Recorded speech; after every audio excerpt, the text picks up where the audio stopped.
Marvin, get out here. We're about to film. I can't find my hat. We start filming in 2 minutes. Oh, I'm looking. Give me a second. I think it's so. I found it. Okay. All right. I got it. Here we go. Okay. Right. Sorry about that. Yes, next time, let's be prepared ahead of time so we don't have these last minutes. Okay. All right. I don't give you any problems when you lose your goggles, so give me a break. Okay. Ready for the show. Wait a second. We're already filming. Oh, my bad. Why didn't you tell me? I didn't know. It must have been I'll have a talk with the cameraman later about this. Yeah, I think I will too. Then he'll have to have 2 talks, and maybe he won't do it again. Yeah. He does it again, he's gonna be fired. Well, maybe that's a little harsh. So, so have you introduced the show yet? Oh, today is No More Mondays! Oh, no more Mondays! But that's not no as in N-O. No as in K-N-O-W. K-N-O-W. Yeah. So why is it called No More Mondays? Because we teach things for people to know about. Oh, that sounds awesome. So we're gonna learn a lot, right? Yes, we're gonna learn a lot of fascinating things. So what are we gonna talk about today? Today we're gonna talk about presidents and Black History Month. Wow, both of those things sound awesome. I can name 2 presidents. Name a couple. Okay, well first, Benjamin Franklin. He was not a president, but he was a founding father who discovered electricity. Wait, Benjamin Franklin's not a president? No, Well then why is he on the $100 bill? because he was a founding father. But he's on the $100 bill! I would think the highest dollar bill would be a president. Well, he's not the only non-president to be on a dollar bill. Alexander Hamilton is also on the $10 bill. Okay, wait. Alexander Hamilton is not a president? No, What? Well, there goes my second one. So, well then who is a president? well, the president would be like Gerald Ford, our 38th president. No, I know what you're doing. You're trying to trick me. Gerald Ford made cars. No, that was Henry Ford. Oh, is that his brother? They're not even related. Oh, well then, who's Gerald Ford? Gerald Ford was the 38th president of the United States. He was also the 40th vice president. Funny thing is, he is the only person to have ever served as both vice president and president without even being elected to either office by the Electoral College. Talk about falling in your lap. Gerald was born in Omaha, Nebraska, July 14th, 1913, to Leslie Lynch King Sr. and Dorothy Ayard Gardner. His birth name was Leslie Lynch King Jr., named after his biological father. Later on, when his mother remarried, his name was changed to Gerald Rudolph Ford Jr., named after stepfather Gerald Rudolph Ford Sr. They should have just called him Jr. It would be much easier to remember. In 1928, Gerald married Elizabeth Ann Bloomer, who we now know as Betty Ford. He became vice president in 1973 after Spiro Agnew resigned due to tax evasion, money laundering, and accepting bribes. Yikes!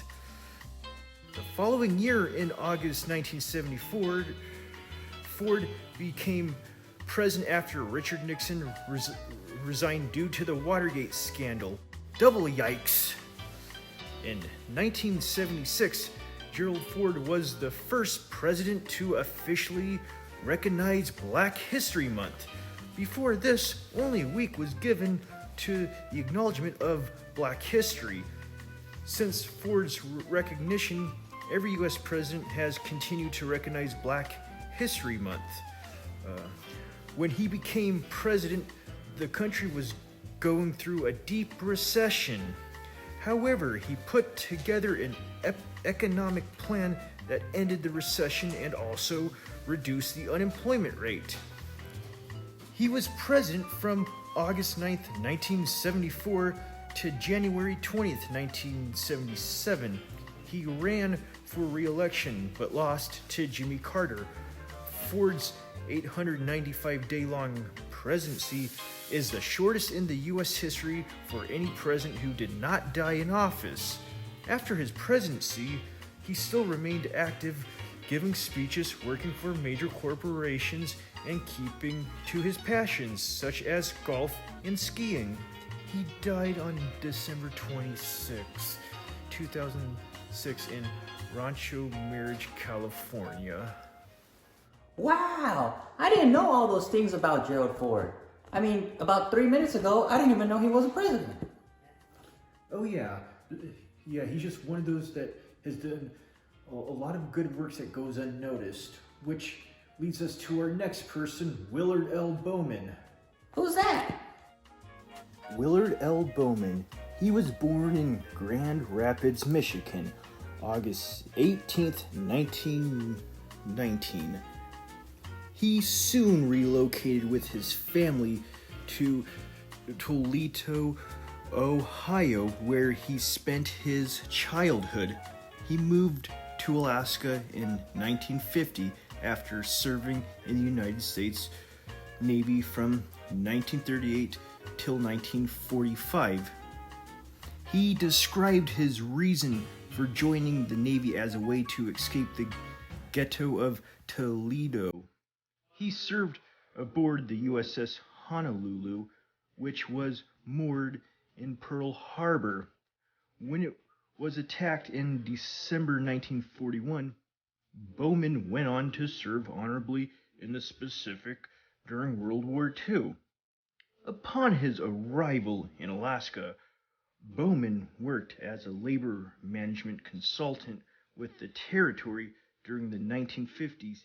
He later served in Governor William E. Egan's administration. In the early years of statehood as a director of the Alaska Commission on Human Rights, he held that position from 1963 to 1970. As a director, Bowman spoke candidly about the prevalence of racial discrimination in the newly admitted state and proposed solutions to address the inequities. Bowman's work with the Human Rights Commission led him to advocate on behalf of African Americans and Alaska Natives who faced discrimination in the workplace and when searching for homes. He documented on how area grocery store refused to hire qualified African Americans to positions of management during the 1950s and 1960s.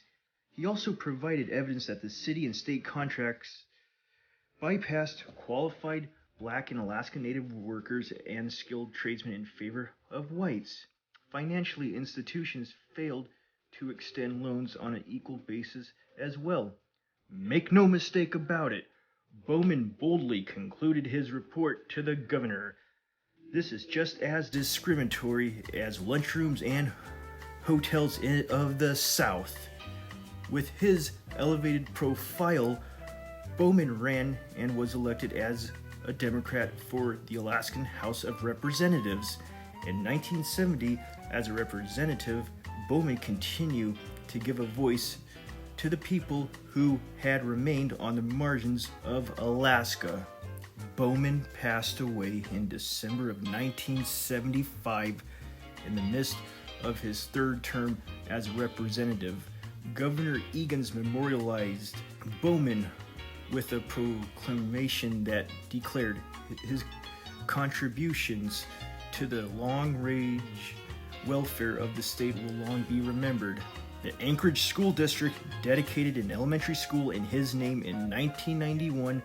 Willard Bowman's contributions place among the thousands of perhaps lesser-known activists who fought for the civil rights at local levels throughout the United States.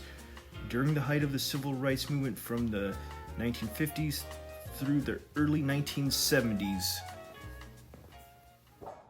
Wow! Willard Bowman really deserves a lot more recognition than he gets. Indeed he does. You know, I really learned a lot today, Professor Zark. I'm really excited to see what we're going to talk about next week. Oh yeah, and I know what that is. Wait! Let's save that for next week. Thanks for watching. Bye! Bye.